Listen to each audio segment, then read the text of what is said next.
What's up? This is Vassar. We're going over Wednesday, September 4th, 2,000 meter row benchmark. This is the first workout in the dry try prep series that people will complete in a Orange 60 2G, 3G class. There was a tread and strength prep on Sunday's strength and tread 50, but this is the first one that they'll see for the prep series. This is a pretty straightforward template. It's literally the exact same every time they run it. That's why it's a good way to kind of track actual true progression over time, because there's very minimal variables other than where people start. So we're gonna have an endurance day on the treads, rower, weight floor. 2G is also gonna be a switch template. So if they start on the treadmills, they'll do the first tread block for 13 minutes. They do a row block for 13 minutes, back to the treads for 7, and then finish with a floor circuit for 7 minutes. If they start on the rower, they'll start with that row benchmark first for 13 minutes, do the treads, go back to the floor for the 7-minute circuit, and then finish on the treads for 7 minutes. Yeah, really not much to talk about this, but kind of go through key concepts and everything. So as mentioned, today is going to be the 2,000 meter row benchmark. It's the longest row-in benchmark, with the exception, of course, the 14-minute row for distance, as well as the 23-minute row for distance that we sometimes see during like Hell Week or Mayhem. This is the ultimate test of rowing endurance at OTF. Let's see how quickly we can get through this row. For the treads, you're going to perform a short distance one time only, then head to the floor for a circuit. In block 2, it's an endurance block of short pushes with long bases in between. The goal is to hold on to your push intensity every round. For the rower, it's 2,000 meter benchmark. Test your endurance on the row, set up a strategy to get through the distance as quick as possible, a QAP. And then the row, on the floor, we're gonna do circuits, focus on core activation. So like I said, we'll go through template, a little bit more breakdown here. One of the big differences in the 2G, the warm-up itself. So treads, they'll have a 1-minute walk. They'll do 3 minutes at base. So at the 4-minute mark, you're actually gonna pull them off the treads, 2 minutes for the floor setup. Have them come over to the weight floor. They'll see the VVA. They'll start with a buy-in tread push distance, just one time. And then they'll come over to the weight floor for the remainder of the 13-minute block. And they'll have 4 movements that they'll do on repeat. With them starting on the treads, keep in mind that they will go to the row benchmark next, so we definitely don't want to be too exhausted. They say do a 0.3 mile push for joggers, runners. Power walkers, they're looking at 0.15, 5% or greater. The M3 bike and the M5 Strider, you're going to see 1.2 and 0.9 for the bike and Strider. If you have the newer bikes and Striders, they are going to do 0.7, I believe. 0.7 or 0.8, because it's 0.3 times 2.5. So, depending on the rounding of how they do it. Sometimes they round up, sometimes they round down. So anyways, once they finish that, they're gonna wipe down the treads, head to the weight floor. They'll perform dumbbell hip hinge swings, the strap reach and rotate, 5 on each side, bent leg raise to toe reach, and then alternate in superhero. For most people, that 0.3 push is gonna take a solid 2.5 to 4.5 minutes.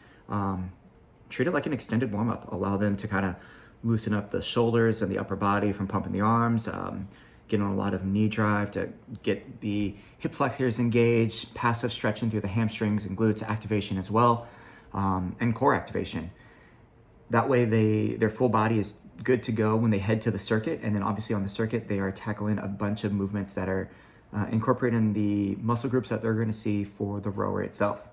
They're going to do some posterior chain work with the hip hinge swing, reach and rotate, kind of target back of the shoulders and back of the upper back with the single arm row portion of the reach.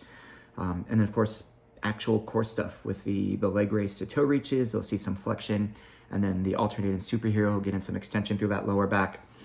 For the setup on that section, they're recommending, of course, a full setup on the hip hinge swing, on the strap, on the bent leg raise, and then a partial demonstration of the alternating superhero. For the swing, you could do a dumbbell bridge, Reach and rotate, you could do a single arm low row on the strap. Of course, you could also do dumbbells if people are worried about losing their grip on the TRX. Bent leg raise to toe reach, you could do a bodyweight crunch, and then the alternating superhero, the good old fashioned bird dog. Once they finish this 13-minute block, they'll then go to the rowers. I'll talk a little bit more about that in a second. After that 13-minute block, when they finish the row, there is a bonus sequence where they get back on the treads and they'll do a 0.1 mile tread and a 30-second walk recovery on repeat. For the group that starts on the treadmill, when they finish their 2,000 meter row and they go back to the treads, they're going to stay on the treads for the next block. So there's no need for them to wipe down and move anywhere. They're going to stay right on the treadmills. So once you shut them down, 3, 2, 1, you have about 3 minutes to get the people on the weight floor set up for their upcoming floor block, because they would be technically going back to the weight floor. And then those 3 minutes is plenty of time to allow people to kind of reestablish their base. The second tread block, they're going to be doing a 7-minute endurance block. It is 3 rounds of a 30-second push, 90-second base, followed by a 1-minute all out. Very classic intervals that they do for this benchmark. It's this every single time. The goal is to maintain or increase push intensity. With it being a 30-second push, if they're up for the challenge, it could be pretty aggressive. Otherwise, of course, the good old standard, anywhere from 1 to 2 over your base for joggers, runners, power walkers, so looking for at least 8% on that incline. Bikes and striders, I'd probably put them right around 4, maybe up to 5 gears. 4, definitely if they want to increase. 5, if they're looking to maintain. 90 seconds at base is plenty of time to allow heart rate to trend back down, get their breath recovered, find green before their next push. And then they'll finish with a 1-minute all out. Nice and simple, clear cut over there. Let's talk about the rowers. So in the 2G group that starts on the rower, they actually have a unique warm-up. They'll have 6 minutes, 250 meter base row, standard 18 to 24 strokes per minute as like a warm-up. Then they have the alternating step-out squat, forward, backward hops, and they're going to repeat that sequence. In the daily beat, they definitely call out the fact of establishing the education during that warm-up of utilizing split time. So if you happen to have the older rowers still, so if you still have like the S3 monitors, you don't have the tablets yet, there is a way to get the rowers to display like a projected finish for their row. I used to remember how to do that. I don't anymore. I could probably find it and post it in the group. So that is one unique thing that the older rower screens have that the new ones don't. So if you know how to set up that where you can get an estimated time to complete, it's great for people to be able to see like, hey, I'm at this pace, I'm going to finish around this time. Otherwise, it's going to be some math involved. With the 2,000 meter row, the go-to way to kind of explain this, it's the 500 meter row 4 times. So if we look at your split time, multiply it by 4, that's going to be your estimated time to complete it. So if they are aware of what they're doing during their warm-up and they're establishing a true base on their rower, that base split time is going to be very important for them to remember, because that's something that they should be able to maintain the entire 2,000 meter row. So if their base split time is 2:30, if they hold 2:30 for the entire row, it's going to take them 10 minutes. And obviously if their split time is lower, they're going to finish quicker.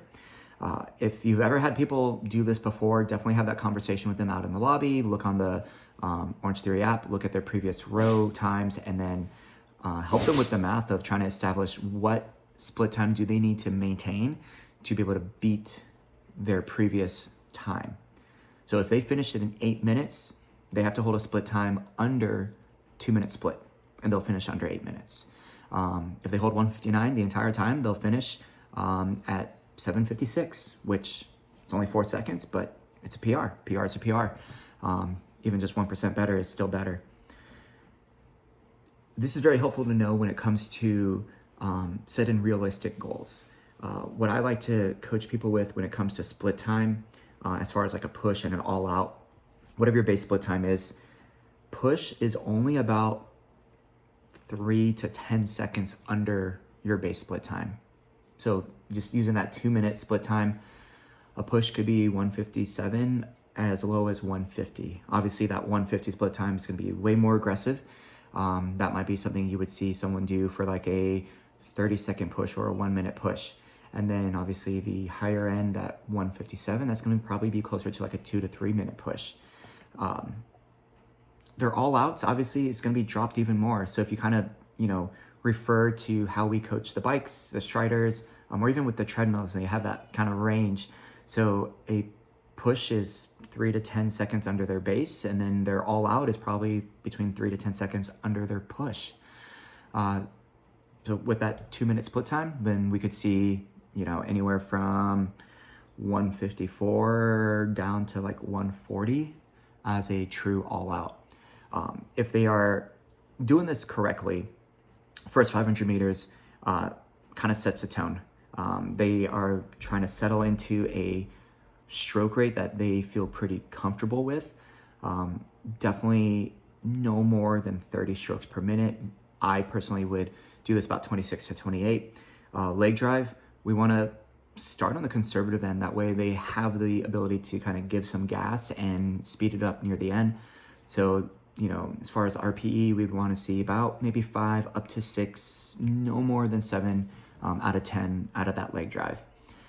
First 10 strokes to get that water moving, establish your stroke rate, settle in, find their split time, maybe just a few seconds under their base or whatever their goal split time is to get a PR. They try to get to that split time and hold it there. First 500 meters, they just kind of figure it out and get to where they need to be. Then the next 1,000 is where we as coaches come into play, where we have to hold people accountable. We don't want them to speed up because they're going to burn out, but we also don't want people to slow down, because if they slow down, they're going to have more room that they have to make up later on. And that's going to be very tough, because then they're going to be battling fatigue and the lactic threshold that they have to fight through. Last 500 meters, big mistake people do is they see the last 500 and they're like, all right, it's time for an all out. That's the worst thing you could do, honestly. I've had people do that before, and then they gas out and they still have 300 meters left, and they're wondering what the hell happened. And well, they shot their shot too soon. Daily Beat recommends emptying out during the final 50 to final 75. I'd say that most is maybe the last 100 is when they should speed up. But honestly, that is only going to save them 2 to 3 seconds off their time if they truly increase for that last 100. It's not going to be much. If anything, it's where they're most likely going to lose their split time, lose the power, and they're going to slow down. And we want people to be strong as they finish out this row. When it comes to OTB for a 2,000 meter row benchmark, it's going to go one of two ways. First way, heart rate monitor is working great, and they're pretty much in the red, orange the entire time. Or they run into the situation where they get cadence lock and their heart rate monitor is stuck at like 60 to 80 beats per minute the entire time, and they're in the gray. It is what it is. That's a situation where position the monitor in a better position, or just tell people to take it off and don't even bother with it. Because the last thing you want to do is fidget with that monitor while you're trying to crank out a 2,000 meter row benchmark. As I mentioned previously, once they finish this, they're going to hop onto the tread. They're going to complete a 0.1 tread. Power walkers 0.05. Older bikes, you got 0.4, 0.3. Newer bikes, newer strider is going to be 0.3 as well, followed by a 30-second walk recovery, and they're just going to repeat that. Most people will probably get about 2 to 3 minutes to hop on that tread and do something after they finish their row, kind of caught their breath, came back from reality. Have them enter in their time in the challenge tracker if they choose to do so, wipe down the rower, and then pop up onto the tread. Now, how this correlates to dry try is very helpful. So if you have people who are planning on doing the dry try, this benchmark gives them an idea of what to aim for, no faster than. Whatever their best 2,000 meter row time is, or maybe the time they get here, when they do the dry try, they'll probably be about 30 seconds to maybe a minute over that. Because if in a true sense you think about it, that 2,000 meter row, it's just the start of the race. It's really about the end, the 5K at the very end. So we don't want people to gas out on the rower because then it's just a game of catch up and they'll never be able to truly recover before they get on that treadmill. So if they could finish their 2,000 meter row in 8 minutes, give them that wiggle room to like, hey, finish at like 8:30, 9 minutes for dry try. That way when they finish, they're like, yeah, I mean, it was tough, but it wasn't like gruesome, and I could go right to the floor and start hitting those hopovers and the squats and step ups with no problem.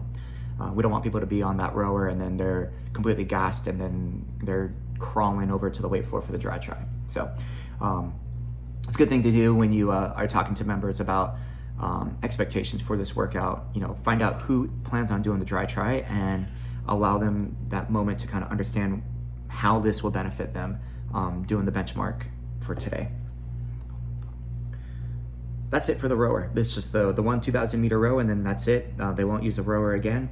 The next time that they go to the weight floor, we're gonna see another 7-minute circuit. It's gonna be just 3 movements as on repeat.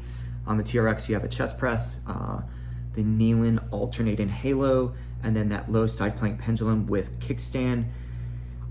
For the setup, full setup for the strap chest press, and then partials for the kneeling halo, and then a full setup for the side plank pendulum with the kickstand. And then when we are looking at options, of course, for the strap, you could walk away. For the kneeling halo, you could do it from a standing position, and then the side plank, you could take out the pendulum and do a leg lift. So instead of front to back, they could go up and down.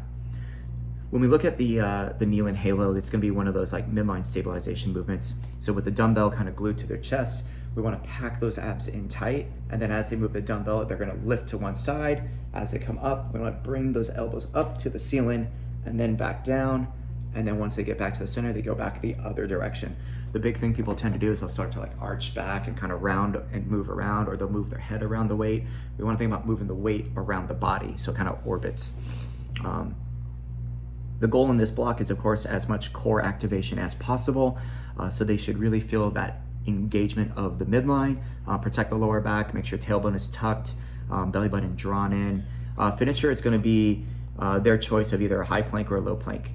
Low plank technically is more challenging than the high plank since the angle is steeper. There's gonna be more body weight involved. So let members know, maybe they start in the low plank and then they go up to the high plank or drop to their knees. But yeah, this, like I said, this workout is pretty simple. It's like the template is exactly what we see every single time we do the 2,000 meter row benchmark. When it comes to the 3G, big difference here, it's just a regular 3G class. If they start on the rower, they will have that same dynamic warm-up that they saw in the 2G, so 250 base rows, step out squats, forward backward hops, and they'll repeat that. On the treads, it's gonna be a tread card with a distance followed by a recovery. Definitely set this up in a situation where if you start on the treadmills, be aware that you are then gonna do the benchmark next. So even though it's a 1/4 mile push and a 1-minute walk recovery, they'll probably get 3, 4, maybe 5 rounds in. We definitely wanna be smart as we are trying to stay fresh for the benchmark. The treads do finish with a 1-minute all out before they head to the rower. Knowing that they do that 2,000 meter row next, it might not be a true all out. It just might be more of like an aggressive push that they do for a minute, just to kind of keep that momentum going before they head to the rower. For the row itself, 2,000 meters, and then they're gonna do reverse lunges with a straight arm overhead raise, and they'll alternate legs, 6 per side, left, right, and then they'll do a 100 meter base row for active recovery, and they'll repeat that until eventually a 1-minute all out row. And then on the weight floor, we're gonna see a combination of the first tread block and then the first floor block. For this, we'll see the hip hinge swing, chest press, the halo, leg raise to toe reach, the superhero, and then the same choice of the finisher of either the high plank or the low plank. For the group that starts on the floor, they obviously have the longest time to wait before they go into that benchmark. They could go, moderate to heavy on the exercises they start with on the floor. Use the treadmills as a long active recovery block to kind of stay warm, and then tackle that 2,000 meter row to finish out their class. That's it, nice and simple with this 2,000 meter row benchmark for Wednesday, September 4th. If you got any feedback, as always, please let me know. I'll keep pumping these out. And if you got any questions, shoot me a message, and I will catch you all next time. Coach it down. Good luck.